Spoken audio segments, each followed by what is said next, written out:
Ay, grabe. Oo, saan ka ba naman? O, saan ka ba naman? Kasi naman pala yan si Risa Ontiveros na yan. Meron pala siyang batas na isinusulong 2 taon nang nakalipas na pinapawalang dinidecriminalize niya yung libel kasi nga daw nagagamit yung libel sa pampersonal na at saka pampolitikal na na gamit kaya nga dapat i-decriminalize yan. Ang alam ko din ang mga tulfo ganun din. Pinapa-decriminalize nila ang libel. Ibig sabihin, pwede kang reklamo. Pero hindi na siya walang kulong, walang record sa iyong pangalan. O kasi nga naman, ang kalayaan sa pagpapahayag ay absolute.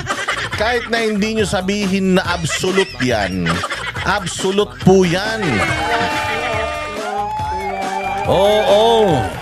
Basta ikaw ay nagre-react lamang sa mga issue, ginagamit mong iyong kalayaan, pagre-react sa mga issue, pag ayaw mo, maging vocal ka, kasi kimkimin mo baka mautot ka. Pag kinikimkim mo yung masakit na kalooban mo, di ba? Minsan mas malalayan pag sumabog. O, para hindi tayo nagkikimkim, dapat sinasabi natin lahat ng mga saloobin natin, gawin nyo yan Huwag kayong magpapapigil, huwag kayong matatakot. Kasi ibinigay ng batas yan sa atin at ng Panginoon ang ating wisdom para gamitin natin. Huwag lang nating gamitin sa kabulastugan. Basta gagamitin natin katulad ng ginagawa ko, yung mga ayaw ko, kawatan, demonyo, ganyan. Lalo na yung mga napolitiko na pinasasahod, pinalalamon natin ang buong angkan. Pero pag ginamit mo na yan sa isang tao, kapitbahay mo, na sinisira mo na yung kanyang pagkatao dahil lang sa inggit mo, ayan. Pero kung ikaw ay bumabatiko sa pamahalaan, sa patakaran, sa mga halal ng bayan ng mga switik na yan, ay dapat i-practice mo talaga yan. Dahil ikaw ay isang Pilipino at dapat pinagsisilbihan ka ng naaayon sa batas at mandato ng lahat ng mga halal ng bayan, mga punyemas na yan. Oo, dahil pinasusweldo natin ang mga yan, pinalalamon natin ang angkan nila. Mga anak nila, pinag-aaral niyan. Ngayon sasabihin nyo, hoy, hindi nyo pinag-aaral yung anak ko, putang ina mo, malis ka na dyan sa serbisyo. Lumayas ka na sa posisyon mo kung ayaw mong sinusumbatan ka naming kupal ka. Ha? Ha? Anong ha? Oo. Pati nga yung mga binibigay nila sa mga kabit nila. Yung mga pinangtitip nila sa mga bodyguard nila. Yung mga pinangtitip nila sa mga resort na inaarkila nila para sa mga kangkungan nila ng mga jowa at mga kabit nila. Hindi ba sa atin lahat galing yan? Kaya karapatan natin na mga Pilipinong, mga nagmamahal sa bayan, nasitahin ang lahat ng mga pinaggagawa ng mga hayop na yan. Sabi nga natin, hindi lang sila public figure, sila po ay public servant. Servant meaning meron silang serbisyong ibinibigay sa taong bayan at kung hindi ka masaya sa serbisyo, dapat lang magreklamo. Hindi ba? Katulad niyan sa isang restaurant. Pupunta ka sa isang restaurant, magbabayad ka. Order ka ng pagkain nila, hindi ba? Magbabayad ka para pagsilbihan ka nila ng maayos. Oo, yung pagkain mo malinis, masarap. Walang dura, walang kulot na buhok. Hindi ba? Ngayon, kapag nakita mo na, uy, teka, parang may plema tong ice cream ko Parang itong steak ko merong pangbalahibo parang may tutsang to kulot-kulot to, parang galing to sa pantalon hindi ba? Yung mga ganyan. Pag may nakita kang ganyan, syempre magagalit ka. Nagbabayad ka tapos makikita mo may bulbul yung pagkain mo. Hindi naman pwede yun. Magre-reklamo ka, tama? Kung hindi man maayos man yung iyong serbisyong kinain mo, maganda naman, malambot yung kinain mo, hindi siya lasang-swelas, malinis, maayos, hindi pa nauubos yung tubig mo, nilalagyan na ng laman. Hindi ba? Yung bottomless iced tea, putang ina, terrible yan. Itong mga putragis na mga restaurant na to, alam na nga nilang bottomless yung iced tea mo, hintayin pa nila, humingi ka. Oo, pero kung sa mga magagandang restaurant, yung iced tea mo, hindi mo pa nauubos, nilalagyan na nila ulit hanggang magka-diabetes kang kupal ka. Ayan, magandang serbisyo yan. Anong ginagawa? Diba minsan, meron silang kumpiyansa yan. Yung manager, kumpiyansa yan yung manager. Ang gagawin niyan, sir, meron lang po kami ditong survey. It will take a little of your time. Can you please answer this survey para lang malaman namin if there's something that we need to correct. If the food is too salty, too spicy. Hindi ganon. So, chechikan mo yun, magsasurvey ka. Pag maganda serbisyo, pasado. Pag pangit, bagsak. Diba? You're getting your money's worth. Hindi ba? Ganun din sa gobyerno. You're getting your votes worth. You're getting that your taxes worth. Parang this is where your taxes go. Huwag mong sabihin na, oy, wala kang trabaho. Hindi ka nagbabayad ng buwis. Ulul. Pucha, mas malakas pa nga magbayad ng buwis yung mga walang trabaho at mga lasenggot may mga bisyo. Sa tuwing bumibili yan ng alak, ng yosi, at ng mga bisyo nila, ang laki ng sin tax na binabayaran nila. Kaya sinasabi nila, kayong mga mahihirap, kayong mga walang inabot sa buhay, huwag kayong magreklamo dahil di naman kayo nagbabayad ng buwis. Lahat tayo nagbabayad ng buwis, maaaring hindi man galing sa ating mga sweldo bilang income tax na binabayaran natin. Pero every time that we are consuming, spending our money, kahit piso lang yan, dito sa bayan natin, meron ka ng tax na binabayaran dyan, value added tax sa mga produkto. Yan ang ambag mo. Kaya kung malakas ka manigarilyo, malakas kang uminom ng alak, panayang bili mo kalaaling bebang, nagbabayad ka ng buwis at di hamak na mas malaki yung binabayaran mo dahil masyado kang mabisyo. So pwede ka pong magreklamo, ha? Pwede kang magreklamo basta ikay Pilipino, nasa Pilipinas, bumibili ka ng mga bagay-bagay, nagbabayad ka na ng buwis niyan.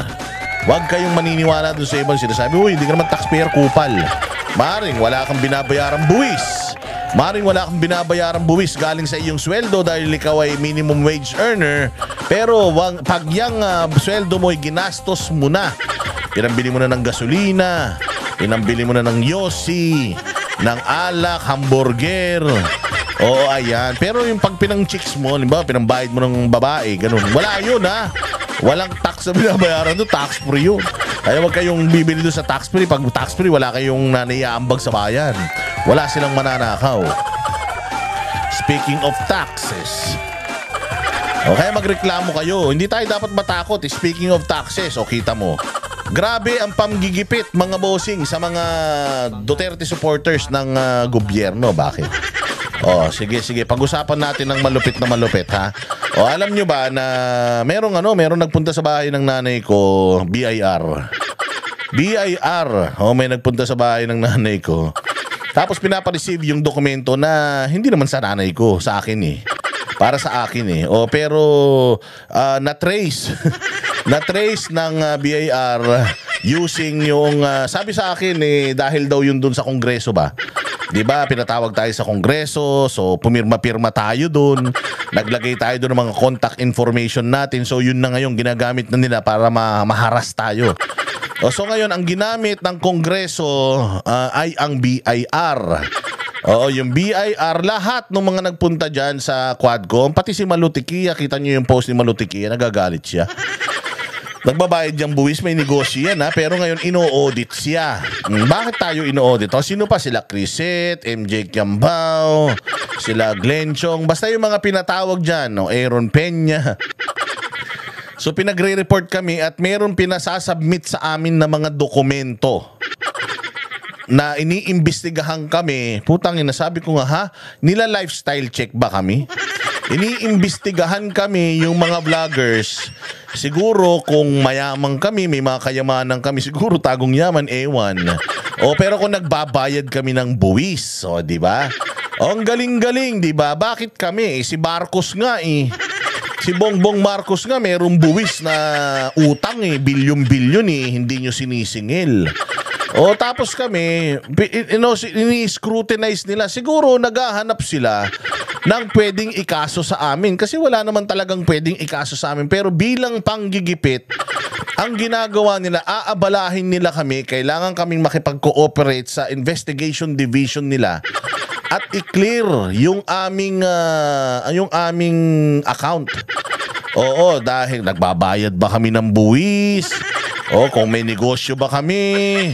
Mga ganun. Basta anything that has to do with taxes. Hindi pa ako nagpupunta doon pero nakipag-coordinate na ako. O kasi hinahanapan nila ako ng kung nagbabayad pa ako ng buwis. Syempre naman tayo for the longest time nagtatrabaho tayo. Meron tayong kumpanya, nagtatrabaho tayo sa kumpanya at nagko-comply yung ating kumpanya. Since 2006 hanggang ngayon, tayo ay nagtatrabaho sa isang kumpanya. Kaya tayo ay meron namang binabayad na buwis. So hindi tayo natatakot sa ganyan. Pero grabe ang panggigipit sa mga vlogger ha. Si Banat Bay, kita ninyo napakaraming kaso. Akala nyo ba siya lang ang kinakasuhan? Hindi na ako nag-iingay. No, pero may mga ganitong galawan sila. Meron mga ganitong galawan na talagang harassment kasi meron pa silang na sa nanay ko na kapag hindi nyo po ni-receive to, dadaling ko sa barangay to, may iskandalo kayo. May mga ganun pa silang galawan. So sabi ko, tinawagan ko yung aking ahente. Yung ahente, yung nagdadala doon ng papeles at sinasabi na, sir, sumusunod lang naman po kami sa inutos sa amin. Ano po kayo sa Congress po kasi, di ba, pinatawag kayo. Alam pinatawag kayo sa Congress, di ba, sir? Yung mga pinatawag sa Congress, pinapag-imbestigahan, pinadalan po ng mga ganitong letter at mag-comply. Yung mga hindi nyo naman kayang i-provide, pwede nyo naman pong i-cross out. Pero kailangan nyo pong mag-provide ng mga tax documents sa mga specific dates na ito para maklear po yung pangalan mo. Wow! Tangina, kaming mga normal na tao, kailangan namin i-clear yung mga pangalan namin, pero yung mga putang mga mayayaman na mga tax evaders dito, hindi nyo habulin, mga buwisit kayo. So, medyo sumigaw ako, napagalitan ko kasi nga nanay ko, syempre ayaw ko na nahaharas yung mga magulang natin, di ba? Pero eventually na-realize ko na kawawa rin naman sila kung nautusan lang sila tapos instead nagagalit ka sa pamahalaan nadadamay sila. So nag-apologize ako, tinawagan ko siya ulit, sabi ko sorry talaga. Nag-flip ako kasi iba talaga kapag involved na yung parents natin. I hope you understand. And alam ko naman and alam mo rin for a fact na bakit ginagawa ito. Alam mo ang sagot sa akin, sir, yes sir, naiintindihan ko po kayo. Sorry din that na kailangan namin gawin to pero napag-utusan lang din po kami. So kailangan nyo pong mag-comply kasi kung hindi po kayo mag-comply, yun po ang gusto nila. Hindi kayo mag-comply. Kasi pag hindi po kayo nag-comply dito, meron na po silang reason para kasuhan kayo. Kaya mag-comply po kayo. Oo. So, I consulted a lawyer and sinabi na mag-comply kasi si pastor din daw ginanyan. So, ibig sabihin talagang lahat ng mga nakadikit sa mga Duterte, binababoy nila at ginagamit nila yung mga ahensya ng gobyerno. They are weaponizing it para imbestigahan yung mga bumabatikos sa kanila. So ganyang kasama ang mga putang ina niyan. Ngayon hindi ako nagagalit sa BIR because it's within their mandate. Oo, kaya lang nakakatawa kasi sa dinami-dami ng mga kriminal sa Pilipinas magnanakaw sa Kongreso, mga magnanakaw na senador, magnanakaw na presidente, mga kaibigan ng mga presidente na putang ina puro tax holiday, at saka mga talaga namang sandamukal na mga buwis ang tinatakbo. Nakafocus sila sa mga katulad natin na iniisip siguro nila if pag ginawa nila yon, illegal tayo, baka huminto tayo sa pagbatikos. Hindi po. Katulad ng sinasabi ni Banat Bay, itong ginawa ni Risa Ontiveros na pag-file ng kaso sa kanila, it will just add fuel sa kanilang fire. Na hindi sila matatakot, hindi sila hihinto. Alam mo pa yung isang sinabi niya sa akin, sabi ko, excuse me po. Sabi ko, ako magko-comply ako dyan because I know wala akong ginagawang masama, hindi ako tumatakbo sa responsibilidad ko. So I will comply, sabi kong ganyan. Alam mo, ang sabi sa akin noong kausap ko, na napakabait naman niya, taga BIR, feeling ko na iintindihan niya yung grievances natin. Kasi sabi ko, galit nga ako sa mga magnanakaw na mga politiko eh. So wala akong ninakaw. Kaya ako ay magko-comply dyan. Alam mo ba? Alam nyo ba ang sabi niya sa akin? Tama sir, huwag kayong mag-alala. Panapanahon lang yan. Anong ibig sabihin nun? Panapanahon lang yan. So alam din nila na talagang tinatrabaho lang kami. And kaya nga kahit anong sigaw ko sa kanya, very calm siya at sinasabi na, sir, sabihin mo sa akin kung nasaan ka. Pupuntahan kita. Kailangan ko lang talagang mapareceive to, matatanggal ako sa trabaho. So sabi ko, hindi, ganito na lang. Sige na, ipareceive ko na yan dyan. Para matapos na yan. Total, tapos sabi ko, mag-usap na lang tayo via email, call, na I am consider it as an acknowledgement. I will comply sa lahat ng mga ipagagawa nyo. Because again, kung hindi ka natatakot, kung wala kang ginagawa, hindi ka dapat nagtatago at hindi ka dapat takot magpa-imbestiga. Hindi katulad ng presidente natin na putang na takot magpa-drug test. O sabi nga nila, kapag natakot ka magpa-drug test, adik ka. O in my case, kapag natakot akong magpa-check ng aking books, ibig sabihin, ninanakawan ko gobyerno. Which is hindi, because again, I've been paying my taxes since 2006 because income tax ito because I started working 2006. Ano na ba ngayon ba? Magta-20 years na pala akong nagtatrabaho, hindi ba? Kasi bata pa naman ako eh. But I've been paying, I've been consuming, I've been helping this country since nung gumagastos na ako kahit nung unang pisong in-spend ko. Alam ko na bawat spend ko ng pera ay napupunta yung part niyan sa pamahalaan. Ewan ko lang kung ninanakaw nila. Dati, nung panahon ni Pangulong Duterte, napupunta sa tulay. Napupunta sa services. Paglaki ng sweldo ng mga pulis, sundalo, COVID, lahat napupunta dyan. Alam ko noon. Kaya ang sarap-sarap mag-consume at ang sarap-sarap magbayad ng buwis noon. Ang problema ngayon, putang ina, nakikita nyo naman, yung mga congressman, ng panahon ni Pangulong Duterte, hindi natin issue. Yung mga relos ng mga congressman. Pero ngayon, anak ng tinapay, kahit bagong congressman, tangina, parang kayang bumili ng planeta. Sa dami ng pera. Hindi ba? Kaya nga sabi ko nga sa inyo, matindi ang ginagawa nila sa mga vlogger ngayon na propaganda para sirain tayo. Ang boses ng masa hindi natatakot. Katotohanan lang, di kami nalulunod. Walang bahid ng sismis, lahat ay totoo. Kahit sino ka pa, pag mali ka babanatan ka. Walang pinipili kulay, wala kaming kinikilingan. Basta para sa bayan, kami lalaban. Pagtama palakpakan, pag mali matatakot para sa bayan, tuloy ang sigaw sa harap ng kamera.